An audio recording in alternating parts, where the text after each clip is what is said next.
Dear listener, if you are an INFJ, you know this feeling intimately. To the outside world, you are a portrait of calm.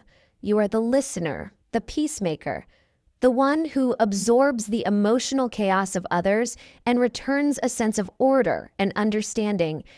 People describe you as gentle, as kind, perhaps even as too nice. But beneath that serene surface, a different story unfolds.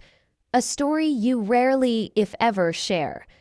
It is a story of a pressure building in the depths, of frustration swallowed, boundaries gently eroded, and injustices quietly noted. It is the story of an anger that is not loud and explosive, but silent, deep, and patient. It is a quiet storm. And when that storm finally breaks, it can shock everyone around you. But most of all, it shocks you. Today, we are going to navigate the hidden landscape of INFJ anger. We will understand its origins, its unique language, its destructive power, and, most importantly, how you can learn to hear its message and transform this formidable energy into a force for profound healing and authentic connection. To understand the INFJ's relationship with anger, we must first journey into the mind itself.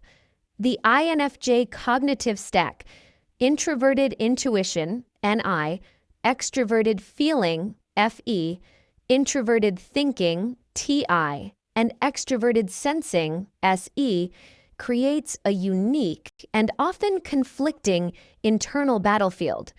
Your dominant function, introverted intuition, NI, is a visionary. It sees patterns, futures, and underlying meanings. It can foresee the conflict that expressing anger might cause, the potential for ruptured relationships, the messy aftermath. So it often advises caution.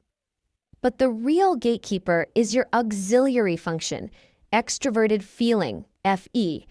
FE is the diplomat. Its primary goal is social harmony and maintaining the emotional equilibrium of the group. It asks, will my anger disrupt the peace? Will it hurt someone? Is it worth the cost? And so, time and again, FE makes the executive decision. Swallow it. Prioritize the collective mood over your individual discomfort. This internal conflict is supported by research. A seminal study, 2009, by Butler and Gross on emotion regulation found that habitual suppression of anger is linked to higher levels of interpersonal stress, increased physiological arousal, and even a weakened immune response. For the empathically wired INFJ, who already feels the emotions of others so acutely, this self-suppression becomes a heavy, health-damaging burden. Your anger is real, but your wiring tells you it is a threat to the harmony you so desperately value. This is the first layer of the silent storm. For many INFJs, this battle didn't start in adulthood. Its roots are often buried deep in childhood soil. Think back. Were you the easy child, the old soul, the one who was praised for being mature, for not making a fuss, for understanding the adults? This praise, while well-intentioned, often came with a hidden curriculum, the lesson that your negative emotions were inconvenient. This conditioning is a global phenomenon, though it wears different cultural masks. In many Western contexts, sensitive children might be told to toughen up or stop being so sensitive. In numerous East Asian cultures, influenced by Confucian values of harmony and respect, explicit anger expression is strongly discouraged in favor of collective obedience and emotional restraint. Research by anthropologist Jean Briggs in her work with the Inuit people, detailed in her book Never in Anger, shows that even in cultures with different emotional displays, the management of anger to preserve social bonds is a universal human theme. A pivotal 2003 longitudinal study led by Suzanne Denham found that children who are consistently discouraged from expressing anger through punishment or dismissal develop a pattern of internalizing emotions. They learn that anger is unacceptable, even dangerous. For the young INFJ, naturally inclined toward empathy, this lesson is absorbed on a soul-deep level. You learned that love and acceptance were conditional upon your goodness, your compliance, your silence. You weren't just being quiet, you were practicing a survival strategy. So how does this play out in the daily life of an INFJ? It begins not with a bang, but with a whisper. It starts with a subtle irritation. A friend cancels plans at the last minute for the third time. A colleague takes credit for your idea. A family member makes a dismissive comment. Your FE, the diplomat, immediately assesses the situation. It's a small thing. Don't make it a big deal. And so you smile. You say, it's okay. But your NI is taking notes. It files away the pattern. And your TI, your introverted thinking, begins its private analysis in the background, cataloging the evidence of disrespect. This is what psychologist James Gross, a leading expert in emotion regulation, calls emotional accumulation in his 2015 work. Each suppressed incident is not forgotten, it is stored. It contributes to a rising tide of physiological stress, increased cortisol levels, heightened blood pressure, muscle tension. Outwardly, you may simply become quieter, more distant. This isn't a manipulative silent treatment. It is a strategic retreat. It is you, the INFJ, consciously moving away from the source of the irritation to prevent the storm from breaking. You are trying to protect everyone, including yourself, from the fire inside. But the pressure continues to build. Every system has a breaking point. For the INFJ, this point is reached not by one major event, but by the final feather-light straw that lands on a mountain of accumulated slights, betrayals, and swallowed words. This is when the silent storm becomes a hurricane. The transition from suppressed anger to raw rage is often shockingly swift and intense. It is what researchers Anderson and Bushman, 2002, in their general aggression model, would describe as crossing a threshold of cognitive neocontrol. Essentially, the cognitive resources you've been using to suppress the emotion become exhausted, and the primitive emotional centers of the brain take over. This is the origin of the infamous INFJ door slam. It is not a petty or passive-aggressive act. It is a catastrophic failure of the FE diplomatic system. It is a survival mechanism, a final, absolute boundary drawn with the furious energy of 1,000 crossed lines. The words that come out in this state are not random. They are precise, cutting, and infused with the cold, logical truth of your TI function. They are the summarized findings of your private analysis, delivered not as a discussion, but as a verdict. It feels like an explosion because it is. It is the release of years of pressure in a single, devastating moment. To fully grasp the power of INFJ rage, we must turn to the work of Carl Jung and his concept of the shadow. The shadow is the part of our personality that we reject, suppress, and deny because it conflicts with our conscious self-image. For the INFJ, whose self-image is built upon being good, kind, and altruistic, the shadow contains all the opposite qualities: selfishness, ruthlessness, primal anger, and a capacity for cold detachment. The more you strive to be only light, the larger and denser your shadow becomes. When you experience that explosive rage, you are not just expressing anger, you are confronting your own shadow. The cold, logical precision of your TI unleashed without the tempering influence of FE, can be devastating. The impulsive, sensory-seeking energy of your inferior extroverted sensing, SE, can lead to uncharacteristically reckless behavior, slamming doors, driving too fast, throwing things. This isn't you becoming a different person.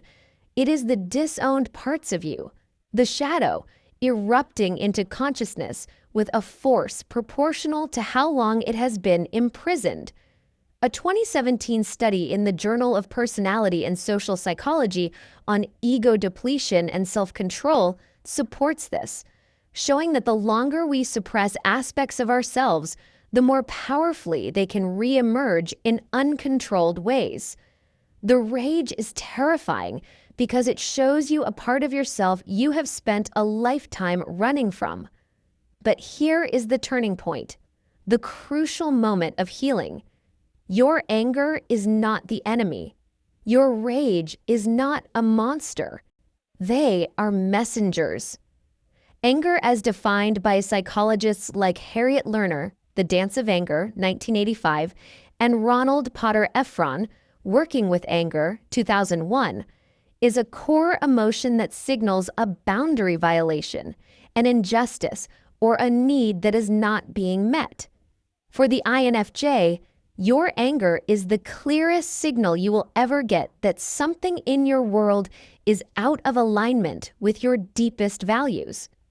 The goal is not to eliminate anger, but to change your relationship to it, to move from suppression and explosion to conscious expression. This is the path of shadow integration, of bringing those disowned parts into the light and making them allies. How do we do this? Mindfulness and body scanning. Instead of retreating from the physical sensation of anger, the heat, the tension, lean into it. Practice noticing it with curiosity. Where do you feel it in your body? This simple act creates a space between the trigger and the response, breaking the automatic suppression cycle. Journaling with purpose. Use your TI function proactively. Don't just vent, analyze. Write down what specific action triggered this feeling. What underlying value of mine was violated? For example, respect, fairness, loyalty. What would I need to happen to feel this was resolved?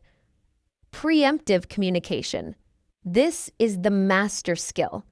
It involves using your FE for yourself.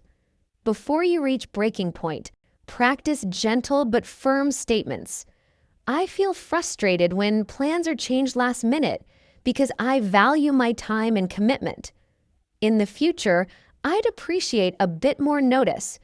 This is not creating conflict, it is preventing it. When you learn to listen to your anger and express it consciously, you perform a kind of psychological alchemy. You transform a destructive force into a creative one. That fiery energy, once channeled, becomes the fuel for unwavering boundaries. It becomes the courage to leave a toxic situation. It becomes the passion that drives you to fight for a cause you believe in. It becomes the authentic voice that allows you to say, "This is who I am, and this is what I stand for," without apology. Your rage, understood and integrated, becomes a formidable power for protection, not just for others, but finally for yourself. It is the energy that allows the healer to say, "I will not be taken advantage of." It allows the idealist to confront corruption. It allows the empath to shield their own heart. This is the ultimate evolution of the INFJ, from a silent bearer of burdens to a conscious, integrated warrior of light who understands that true compassion includes compassion for the self, and that true strength includes the power to set a firm boundary. Dear INFJ, your capacity for anger is not a flaw in your design. It is a vital part of it. The storm is not separate from the ocean. It is a part of the ocean's nature. Your anger is not separate from your compassion.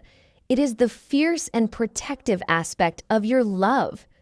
You are not too much. You are not broken. You are a deeply feeling being navigating a world that often fails to understand depth. Your silence was a skill you learned to survive. Your rage was a message you couldn't ignore any longer. Now the next step is to learn its language, to thank it for its protection, and to finally allow all of you, the light and the shadow, the calm and the storm, to exist as one integrated and whole being. The world doesn't need you to be quiet. It needs you to be whole. And that wholeness includes the fire that burns within you.